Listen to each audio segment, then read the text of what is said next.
Direktorat Tindak Pidana Ekonomi Khusus Barreskrim Polri telah menetapkan 2 orang tersangka berinisial HS dan SH dalam kasus dugaan gagal bayar dana nasabah Koperasi Simpan Pinjam (KSP) Indosuria Cipta. Diketahui, Indosuria gagal bayar kepada nasabah hingga mencapai Rp10 triliun. Kata Kepala Bagian Penerangan Umum Kabag Penum Polri Kombes Pol Asep Adi Saputra di Mabes Polri Senin tanggal 4 Mei tahun 2020. Asep mengatakan HS dan SH ditetapkan sebagai tersangka lantaran diduga menghimpun dana masyarakat tanpa izin dari Bank Indonesia. Kendati demikian, Asep enggan membuka identitas dan juga jabatan dari kedua tersangka itu kepada publik. Asep hanya mengatakan bahwa penetapan tersangka itu dilakukan usai penyidik melakukan pemeriksaan terhadap saksi pelapor dan juga saksi dari Indosuria, serta KSP Indosuria itu sendiri.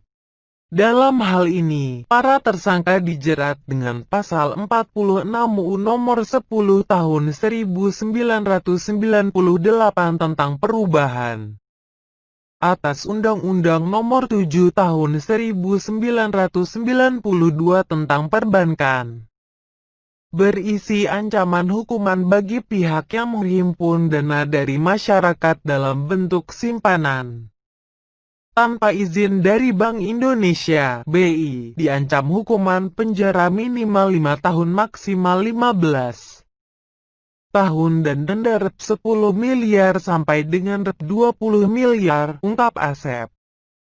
Sebelumnya, staf khusus Menteri Koperasi dan UKM Agus Santoso sempat mengungkapkan bahwa pihaknya telah melakukan pemeriksaan terhadap KSP Indosuria Cipta pada 26 sampai tanggal 30 November 2018. Dari pemeriksaan itu, kata dia, ditemukan sejumlah pelanggaran administratif.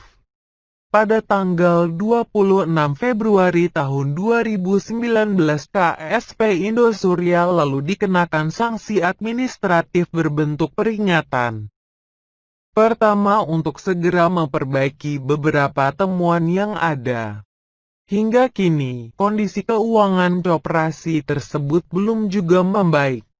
Pasalnya, di tengah situasi pandemi corona saat ini, KSP Indosuria Cipta melakukan pemutusan hubungan kerja (PHK) massal terhadap mayoritas karyawannya di seluruh Indonesia. Perusahaan menyatakan sudah tak mampu lagi membayar gaji hingga tunjangan karyawan. Benar bahwa Indosuria Simpan Pinjam melakukan PHK massal, ucap salah satu head divisi Indosuria Simpan Pinjam Riko Wijaya. Ketika ditanya soal apakah hal itu berkaitan dengan kondisi keuangan yang buruk, dia tak membantahnya. Bisa dibilang seperti itu, likuiditas perusahaan semakin buruk, terang dia.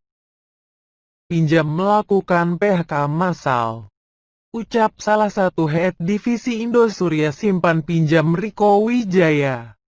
Ketika ditanya soal apakah hal itu berkaitan dengan kondisi keuangan yang buruk, dia tak membantahnya. Bisa